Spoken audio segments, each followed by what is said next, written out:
We are recording. As a reminder, if you want to share at any time, please stop the recording. Just ask me to pause the recording. So you're welcome to share freely without any concerns about that. It's recorded to share with others, to make it a resource, to put it on the ministry website, on the YouTube there, and to make it available to other leaders that are using this book, and to give them ideas and prompts about how they may bring this teaching out into the world and into their lives. It is an absolute joy and privilege for me to be here. It means the world to me that you would join, that you would take your time out to do this study together. And after tonight, this is our final class, and I'm going to be doing 2 talks though in February that'll be posted on the SLC Center in Michigan. That's also from the content of this book. So some things I've not presented here, I've put forth in those talks that'll be coming up there at the center in Troy. So you're welcome to join those services, or to look at those presentations on the YouTube or watch them. You're also free to send them out into the world any way that you want to do that.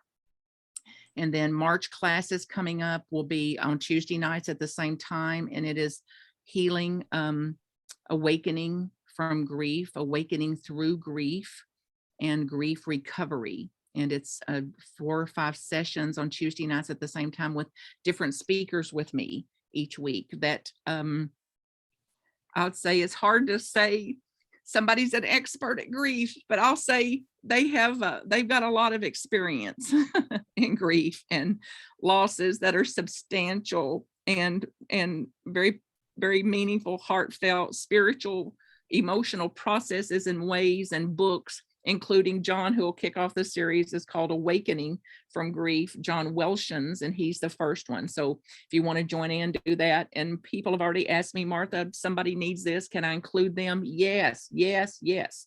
Invite them, get them in here, send them out the link, like anything in the world. It, like this class, is a donation basis. There is no registrations required. And thank you for those that have sent donations for this class. Thank you sincerely for that. Now, all right, learning to see as the mystics see. So one of the questions Rick brought forth as some of you were coming on was, he is struck by the book and has highlighted most of it, he said, as he read it.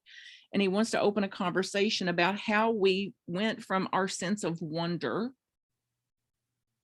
how I've lost a sense of wonder, to having answers, needing answers, formulating answers, must have the answers, make up the answers and believe what I made up as the answers.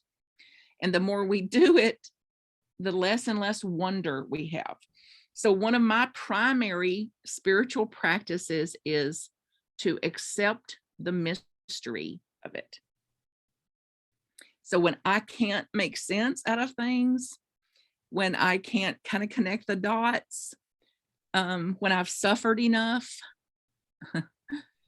trying to predict and control, then accept the mystery of it. Accept the mystery of it. So what causes you to like demand answers, demand to know? What is it that's driving that in you? What's some examples of that? Any of you that's using the chat, put it over there in the chat. Or otherwise, just reflect on it, contemplate. What is it that causes me to get so uptight when I don't know? What do I fear? What am I afraid will happen? A sense of control? Yes. And not feeling safe, not knowing. And then what happens when you can't control it? And what happens when you don't feel safe? So just keep tracking that out if you can, because that's where most of the torture of the mind is. And that imagination, images. But take a big deep breath and see if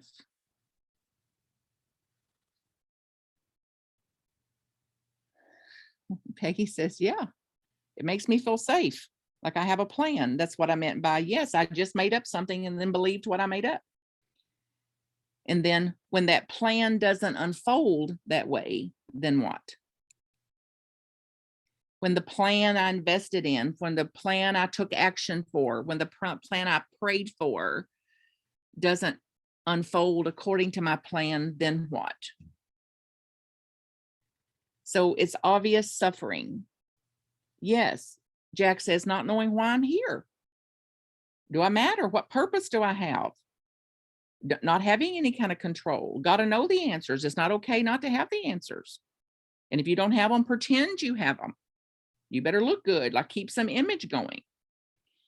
And then wanting to do something. So this is our busy holism, keep us at this. And then then it's clear that this is suffering. It's clear this is quite consequential to me mentally, quite consequential to me spiritually. The doubt, the confusion that for me would lead, if I didn't circuit break it in some way, to apathy or resignation, throw in the towel, give up, things like that, or work harder, get more demanding about it, get more into the predict and control. So pause then to think about then what's the alternative?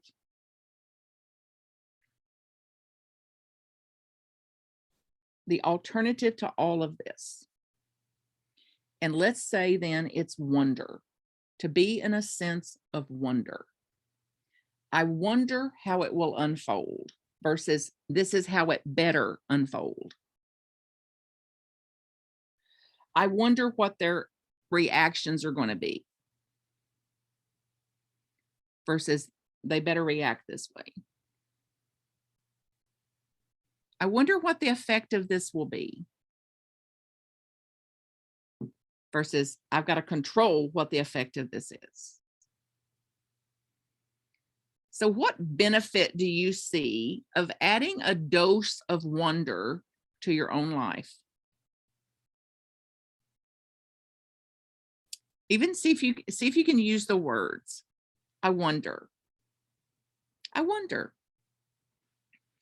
I wonder how they'll respond. I wonder how that'll go. I wonder if my plan will be actual. I'm wondering what changing that might do. It's the power of curiosity. The power of a curiosity, certainly more magical.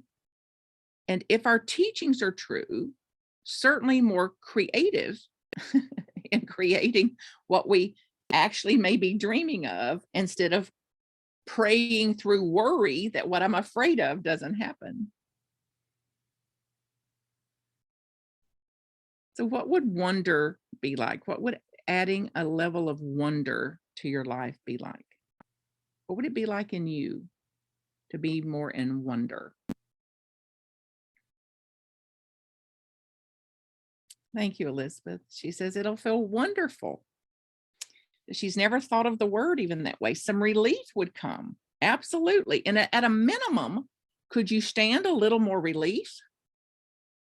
Like if nothing but relief happens as a result of this, would that be okay? That I have some relief, mental relief, physical relief, spiritual relief, less confusion. Thank you, Maria. She says a constant anticipation of wonder, like an anticipation that's informed by wonder. So it's either chronic worry or chronic wonder. Chronically worrying about it or chronically wondering about it. It is contemplative. It's a spiritual practice, which is life-giving in itself, well-being in it. It brings some excitement. Yes, Carol, it showed on you, even, honey, how that came through you, like some excitement, like I'm present to what's in front of me. I'm present to this. I'm present. Yeah, thanks, Chris. I could let go. Janice says, boost my imagination. Absolutely. But we're boosting it into a field of creativity, not into a field of horror movie. And what if? And oh my gosh, and that better not. So think about then how you'll apply this week. That I'm going to purposefully bring a sense of wonder to situations.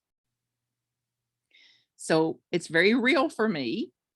And I'd like to report that I know somebody calls it like miracle moments or like positive prayer. This one ministry I serve calls it like they report every Sunday how their prayer came true.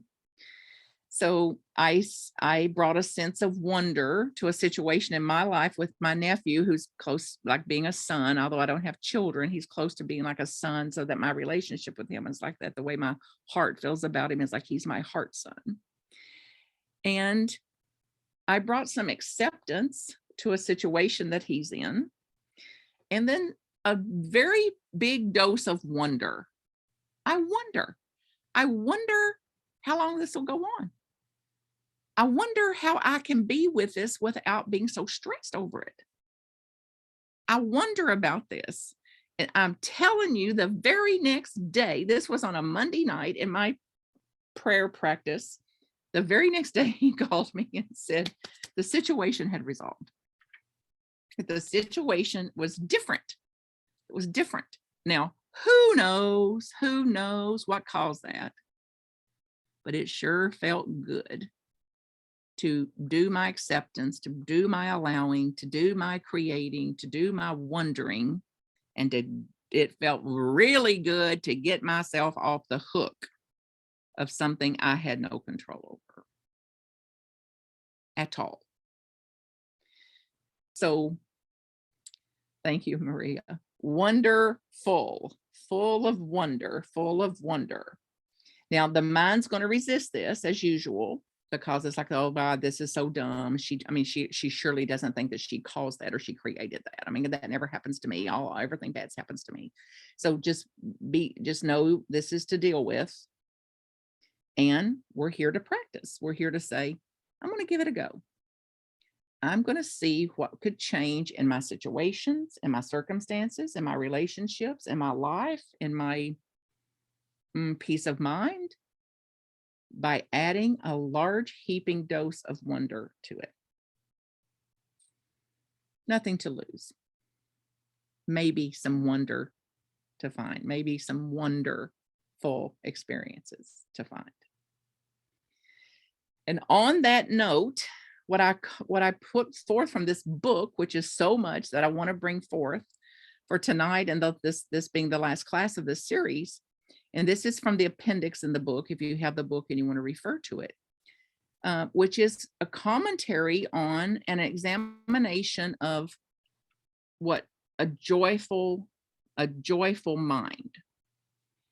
And I've looked at this because I took on, evidently as a young kid, as my first memories was, I've got to be in joy.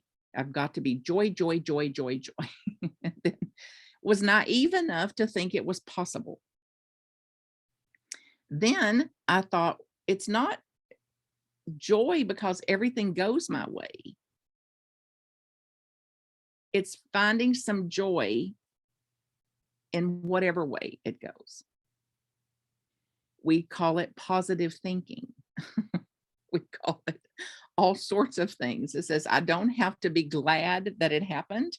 I don't have to love what happens. I don't have to like what happens. And regardless of what happens, there's a potential for joy in this, some joy. So even as I'm grieving somebody's passed, somebody's dead, it's like, yes, I've got the grief and the pain of that. I'm not going to let that be the thief of the joy that I had for them either. That the joy that I had them in my life, the joy of what we experienced together, the joy of the trips we took or something. So I'm at least going to hold room for both and. So when we think about joy, we don't usually think about mind with it, do we? Like, when we think about mind as this thing, it's like, woo, there's no room for joy much there. That thing is like wacko. Versus, so let's look to see at how we might put this together. So joy and mind are not typically words that we would normally put together. However, they've inspired people over time, particularly through our teachings and in contemplative books and in titles of this, and even in Psalms, to look at this notion that we can lead, live with, and lead with a joyful mind.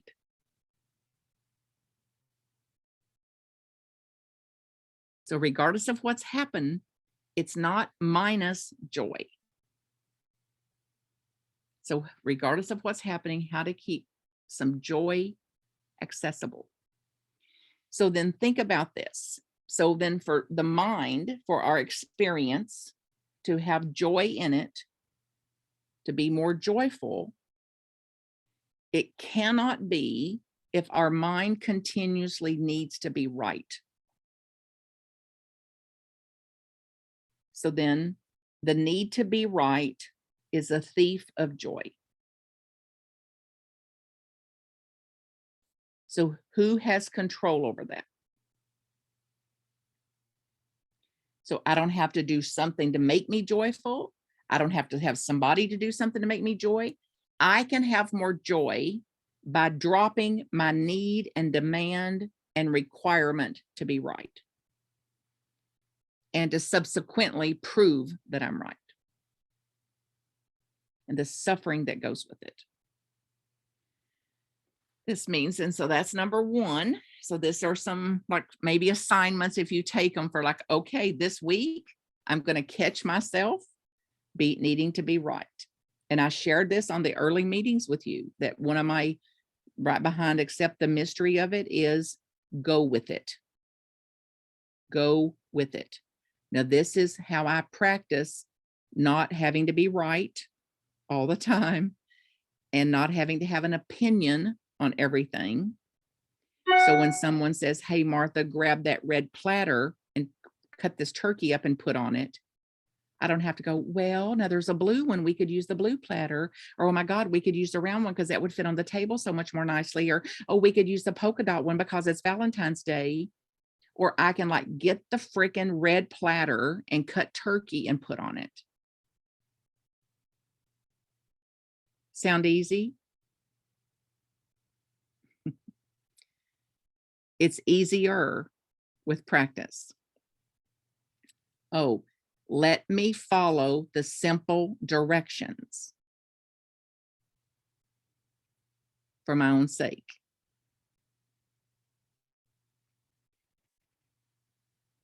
That was number one, then not needing to be right, not always being right, defending why I'm right, inserting my opinion on things. Like just take a fast from it for a day or a week and see what happens. And I'm with you and I'm for you and I'm cheerleading you and I'm cheerleading me, because I've gotten such vitality out of this, a renewed vitality out of this. Plus, I love it when I catch myself. I love it when I'm about to do it and I get my tail wagging like, somebody give me a treat, because I just did what I committed to do. The number two then is I cannot have joy and compare myself to someone. Compare equals despair. So if I want more joy, if I want to experience more joy, again, I don't have to win the lottery to get joy. I can have more joy by stopping comparing myself to any other person, any other intellect, any other body, any other earnings, any other car they're driving, nothing. Like that is their luggage. I have my own luggage.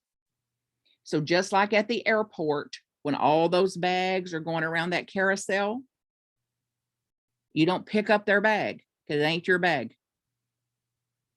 You stand there and wait for your bag. Well, unless you're a thief. But most of us would stand there and wait for our bag. It's like, no, we wouldn't even consider picking up somebody else's bag. It's like, okay, that's their bag. I'm going for my own bag. So now the only bag I'm going to tend to is my own being, my own body, my own life. So then I cannot do that and be present to the life I have and compare it to anybody or anything. I cannot. It is a thief of joy. 3,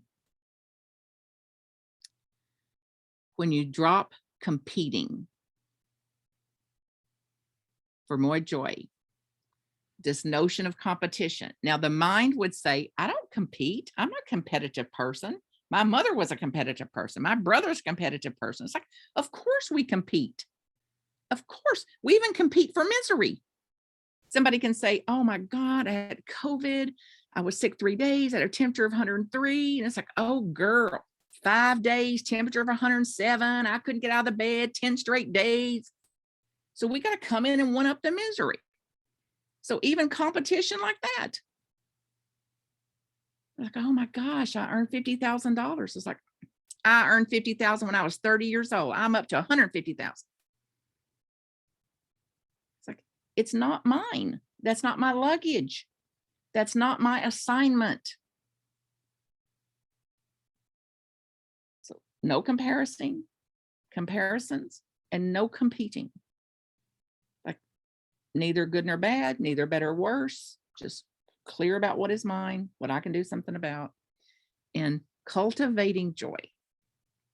Not waiting for something to happen for joy, but cultivating joy in the life I actually have, not the life I might have, could have. The next one is what we've already said, which is to put a dose of wonder in and continually dropping the need to know. Continually choosing, oh, this is me needing to know again. Oh, I'm dropping that. It's like, I don't know how it'll happen. Now, I've worked at this for going on 2 decades. And in the beginning, I said, and this started because the first time somebody said, I don't know to me, that I held in very high esteem and very respected, a very, and to my mind, a very critical kind of position in an organization. And I was sure she had the answers. And she said, I don't know. Well, I was floored and then offended, then shocked.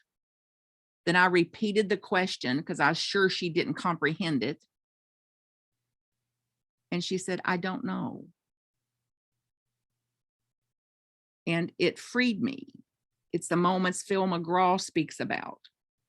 Like it was a defining moment in my life where I, for the first time in my life, realized I don't know is truthful, nor do I have to know.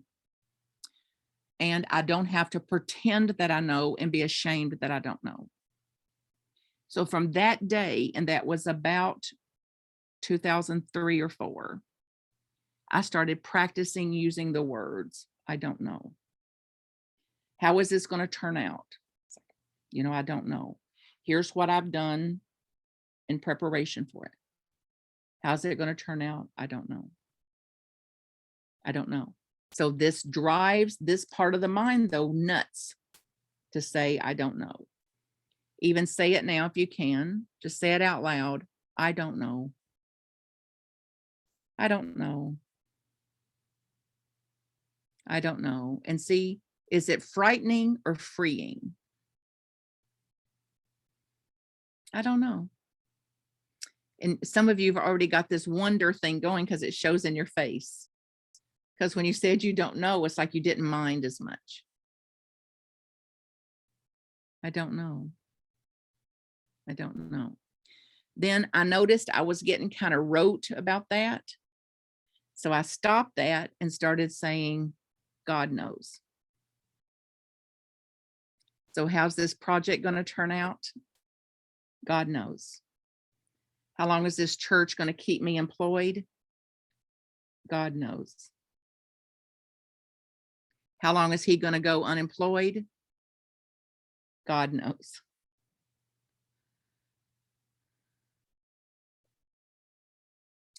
How long is this disease going to last? God knows. So try this on, see what it may bring you. And then one of the next ones is,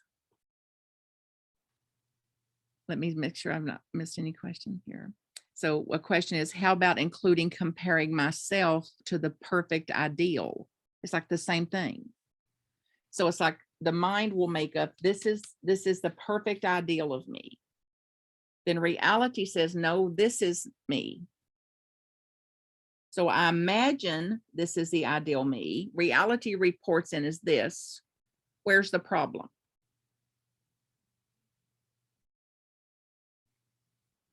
Imagination. Now, it doesn't mean you wouldn't have goals, wouldn't move forward to the goals, but you wouldn't have to be as miserable and full of angst as you go.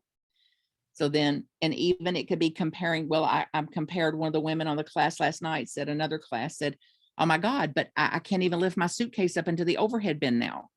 I mean, I could do that last year. It's like, well, it's not last year. This is a different body. Molecules have shifted. Have you noticed? So even comparing the way I was last year or last week is the same thief of joy. Any comparison. So it doesn't have to be to another person. It could be the way you were, or how you could, your quick responses, or anything like that.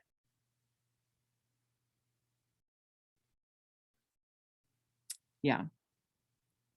Great examples, y'all. Thank you for the chat. Okay. The next one is to, I don't know, wake up and those eyeballs open and make a choice to be content. Now, this will kill some of you. I'll do your memorials. I'm happy to report. If any of you die, get your family word that if contentment killed you, practicing contentment killed you, I'll do your memorial. Because we have not been content hardly a minute in our life. Even we may have a minute of it and say, yeah, but, yeah, but, yeah, but, yep. Yeah, but. So a practicing of contentment with anything, a contentment with the weather the way it is, the contentment with temperature the way it is. Well, no, it's easy for you to say you're wearing flip-flops and it's not 14 below zero. It's like contentment, just a second of contentment, then rinse and repeat. Contentment with what you have, contentment with the strawberry you're eating. Contentment as a superpower. And yes, that's it, Roseanne. Like the striving is over. You cannot strive and be contented at the same time. It's not possible. I can't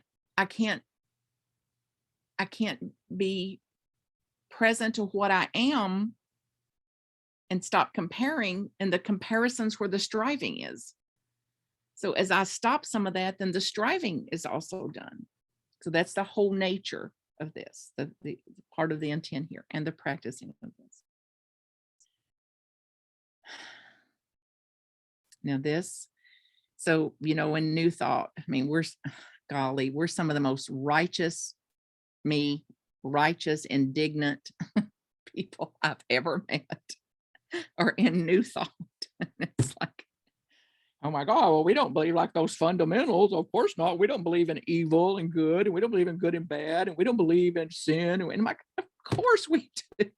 Yes, of course we do. And we call it positive and negative. So like we took something beige and painted it purple. So the invitation is to look upon things more neutrally. So neither good or bad, neither right or wrong, and neither positive or negative. So for example, it could be, oh, I had a negative thought. It's like, okay, what if I just had a thought? Oh, I had such a negative attitude. It's like, what if it's just an attitude? So it's like staying at the first generation of this instead of going out to another generation. Positive, negative, good, bad, up, down. And see if you can find any reason in the world not to do this, to just neutralize some of this and look up on a thing and call it a thing without any commentary about it, without any labeling. So tree. And it's like, oh, but it's such a good tree. I love that tree. I love the shade under that tree. It's an oak tree. It's a tall oak tree. Oh, I need to meditate under that tree. That's a great tree. Oh my God, that's an awful tree. Look, the leaves are shedding everywhere. Oh my God, I've had to work 85 hours to get all those leaves up. Oh my God. Oh my God, now it's splitting and falling on the house. Oh my God. Now I've got an insurance claim. Damn that tree. Damn that tree. So this is the insanity of this versus I'm going to practice just tree. No commentary, no opinion, no positive, negative. Tree. See what happens. And I think you're right, Janice. It's like, and some of the scripture references this, like to become like a child, not childish, but like the wonder of a child, that doesn't have an opinion about a tree until we come in and tell them, now this is a good tree, this is not a good tree. Now repeat after me. Did you get that? This is a good tree. This is not a good tree. Great, you pass. So it's like, then welcome to hell, because now everything from there is, oh my goodness, I got to save the trees like it's possible. Or like, I'll take some measures to save the trees. And ultimately I can't, because I don't control the universe. And there's a question in the field about how can you please define striving in relationship to achieving goals? So the invitation is have goals, work toward the goals with less strife, less angst. So I have a goal to own a house in Santa Barbara. Then I'm going to get a realtor, make negotiations, think about packing up out of here, get moved out there. And I don't know if that's going to happen or not. And I'm going to do my darndest not to bring angst and worry to it. So I'm going to take all the action to move toward my goal and continue to work at freeing myself of angst and worry over it. So I don't know if it helps, Peggy, or not, or if you can be more specific, honey, but it's like have the goals, go in the direction of the goals, and continue to look at what's causing the angst. This should happen, this better happen, I want this to happen, I need this to happen, I'm going to be really mad if this doesn't happen, versus I've got a goal, I've got some sense, I've got some strategy, I'm going toward the goal, and I surrender it. I'm not bringing strife to it. I'm not bringing any more efforting to it, action to it, less the strife, intention to it, less the angst. I hope that helps. Wonderful, Julie. Wonderful. Yes, she says, oh my gosh, I'm just freed up out of a stuck place because now I can say I have feelings. Instead of I have negative feelings, I have this feeling or that feeling. It's like woman having feelings. This is enormous. This is huge. Beautiful. Okay. I think I've got two more. Let's see. Um, so fire yourself from being in charge.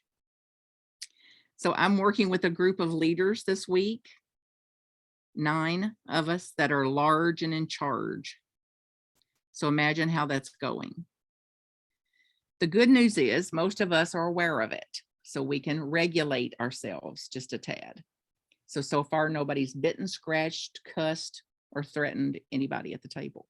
And we're on day 2, so it's a miracle. So we got 2 more to go, so pray for us. So this is controlling types. This is high achiever types.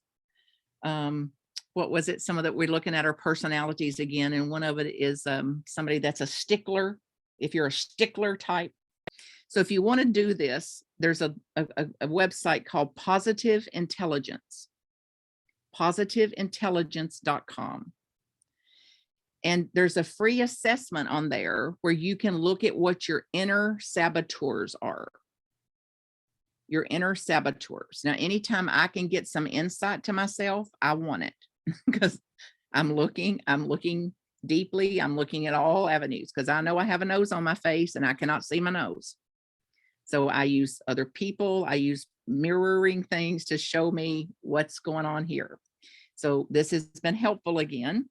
And it's also helpful in my relationships and knowing when I'm steamroller overing people and why they have the look on their face that they do. And when I start to get denying my own need to put somebody else's needs in front of mine, things like that. So positiveintelligence.com if you want to do what I'm referring to here, and I'll put it over there in the chat in a minute, a little link to it. So this means in the practice, the invitation is to stop being in charge. Wonder what they'll do. Wonder what they'll do without you. So I watched a movie on the plane out here called Coda, C-O-D-A. It's a young girl, college age, born to in a deaf family, deaf parents and a deaf older brother. And I learned so much from movies. Like, you know, once you're doing work like this, you can't just watch a movie anymore. Everything is lessons and curriculum and insight. And she was worried to death about her family for real reasons. They can't hear. And they can't hear horns blowing and signals going off and phones ringing. They can't hear what people are saying. They weren't able to negotiate for their fishing business. So she had taken on this family since she was a little girl to be this provider for them, this interpreter, the one to be their ears. And her brother resented her greatly because she didn't allow him to do much of anything. If she saw him in a conversation or something, she went and jumped in it. If she saw him making a deal with another fisherman, she would run and take over. And he finally said to her,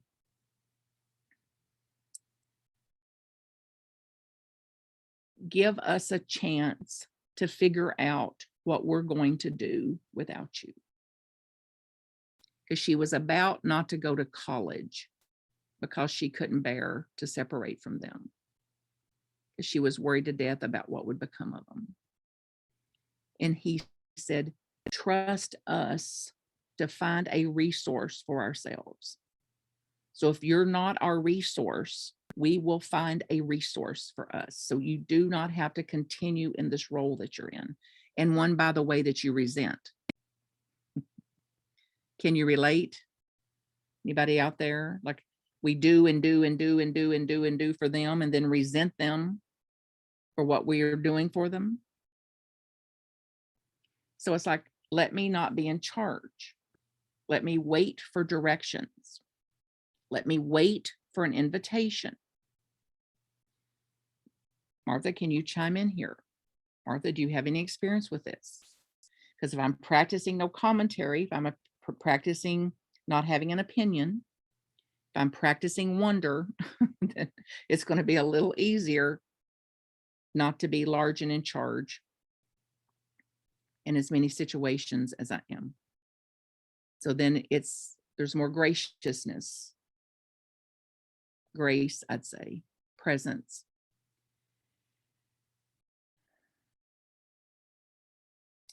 And the last one I wrote is be aware of the heart. Be aware of your own heart.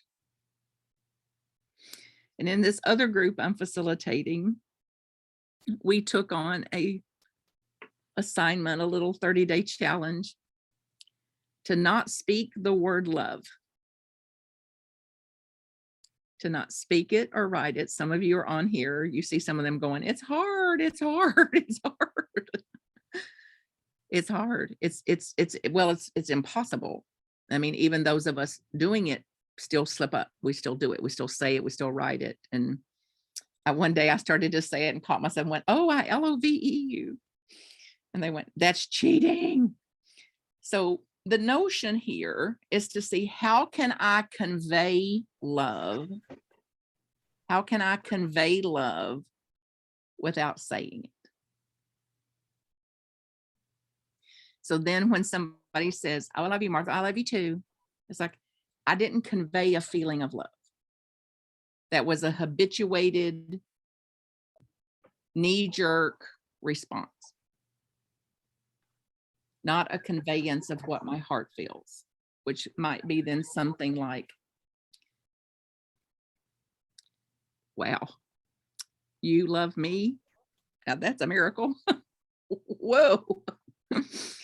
And I adore you. And I'm grateful for your love.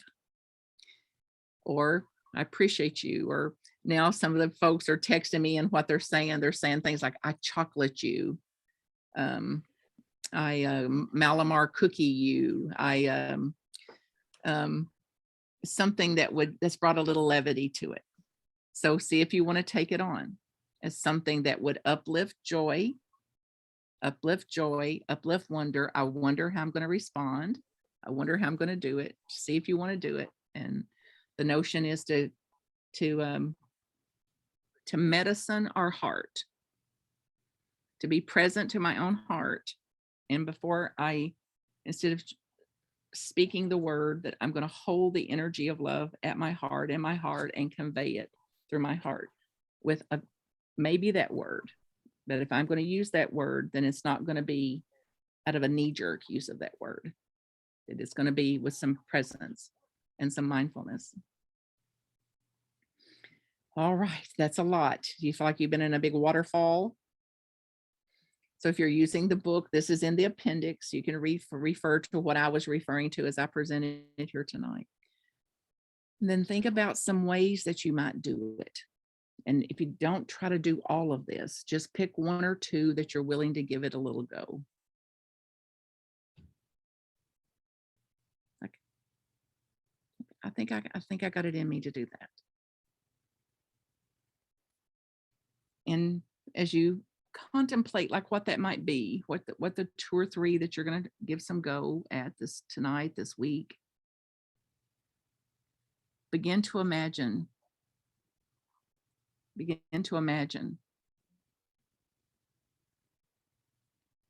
who you would be that would feel like.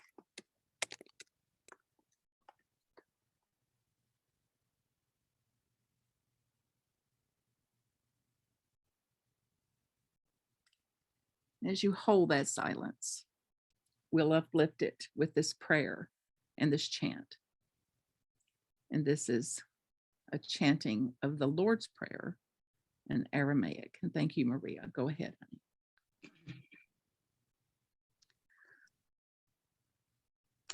Awundawa Shemaya, Awundawa Shemaya, Awundawa Shemaya, Awundawa Shemaya.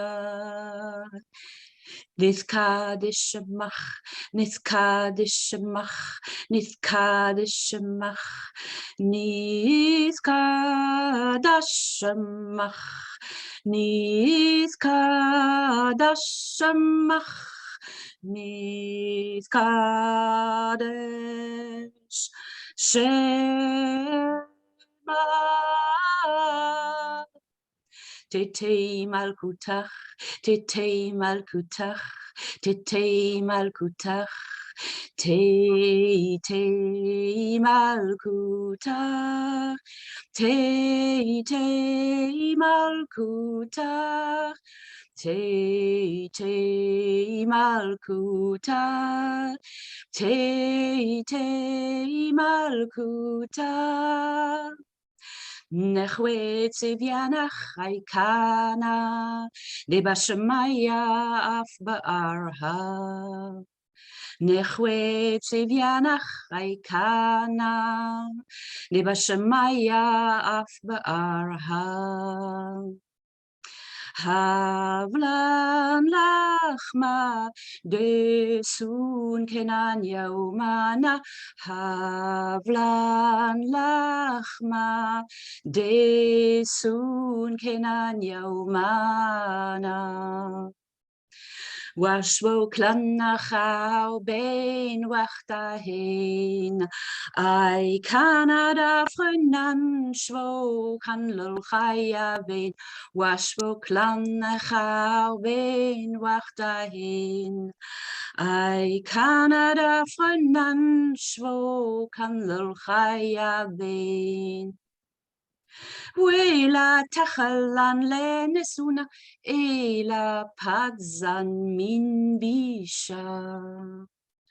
Wela tachalan lenesuna ela padzan min bisha. Mitol de lache malkuta, wahaila watesh burta, lelam amin, amen. Lelam amin, amen. Lelam amin, amen. Lelam amin, amen.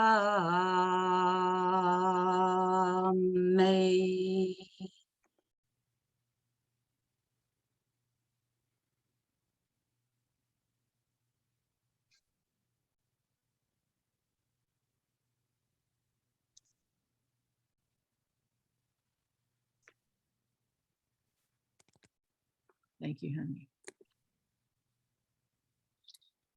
And together we say, Amen.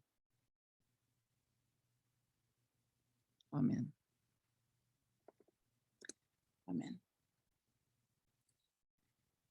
So we've got a few minutes here. If you've got questions, comments, debriefing, challenges, confusion, anything, the floor is open. Jack, you want to speak, honey? Thank you again. You just do such a wonderful job of getting the point across. Really appreciate it. Thank you. Thank you too. Thanks for being here. I hope my love for these practices and these teachings are clear. Yep. My appreciation. And for y'all for being here, because together we can do what cannot be done alone. Reverend Ron, Lenore, anything you want to share with us? I put the SLC Center in there, SLC Center in Troy, which these talks that I've got scheduled for February and the ones I've been doing in January too. The last few months are up there. And then Ron and Lenore do meditations and services there too. So put anything, go over there and look, check out what's going on. Anything y'all want to say tonight as we close this up? You're welcome, Avail. Thank you, honey. Thank you, Maria. Martha, it's just Thank you. it's just the feeling I have that is so peaceful and so content and so feeling centered that my mind doesn't have to take over and make me go down a certain direction. I'm feeling it. Thank you. You're welcome. So welcome. And there's the question, all of you, you're so gracious. You're so gracious. You're welcome for my part. All of you that are thanking me, you're so, so welcome for any of this. And Verna asked about the videos, and these recordings are all available at that SLC of Troy that I put in there on their YouTube channel. So if you go over there and just click on go to SLC Troy, which I put in the chat, and then go to the YouTube channel, you'll be able to find them all there. Oh, and give a donation. Thank you, Elizabeth. Send it go to marthacreek.com and you can send donations there by check or mail or debit credit cards or Venmo or whatever you use. Oh, Janice is in Florida. She used to live in Troy. Hi, Janice. You can wave so Ron and Lenore can see you. She's a Unity minister down there in Fort Pierce, Florida now. We got so many conscious learning, evolving people here. Martha, when do the classes on grief start? On the first Tuesday in March, first Tuesday night in March. And they're every Tuesday night at the same time throughout that month. Bye, honey. Bye, Janice. Anybody else? And the floor is open here. I just want to thank Maria again for the Lord's Prayer. That just really centered me, and just the peace that I felt, and the going within when we talked other weeks about the going within. There really is so much going on in there, and it's just beautiful to be brought forth. Yeah, thank you, Lenore. Thank you, honey. I love it too. Every time she does it, I feel like it's literally like I have a cellular readjustment of some sort in a very, I started to say positive way, and I caught myself in a very yummy way. It's a vibration, really, isn't it? Yeah. Yeah. It's a vibration, and yeah, it's not mine. Comes through. And it's good to notice that the Reverend Dr. Creek can catch herself and we all can follow along just wonderfully. Oh yeah, there's plenty of catching to do here. Trust me on that one. Honey, I know, me too. Yeah. What an amazingly awesome group of people gathered in this Zoom room. It is a look around. Some of you I know, some of you I know of you. I know one thing about you is that you're hungry for the truth. Yep. Love Yeah. you all. Thank you, Rick. Thank you for being here too, Precious, and leading there, honey, in the ways you do. Yeah. Anybody else? Last comments? Promise to come back now. I'll track you down like a hound dog. You keep coming into these classes. Mhm. Thank you always. Thank you so much. You're welcome, Precious. You're welcome. Noel, thank you, honey. See you Carolyn. soon. Time to rock and roll here. Bye, Jack. Bye, honey. Everybody, blessings. Michelle, I'm glad you made it on tonight, honey. Bye. You here. Conchi. Bye, honey. Good night. Night. Carol. Blessings, everybody. Thank you, Martha. Bye, sweet. You're welcome. Thank you so much. Bye. Love you. Bye, Rosie. I'll see you. Thank you so much.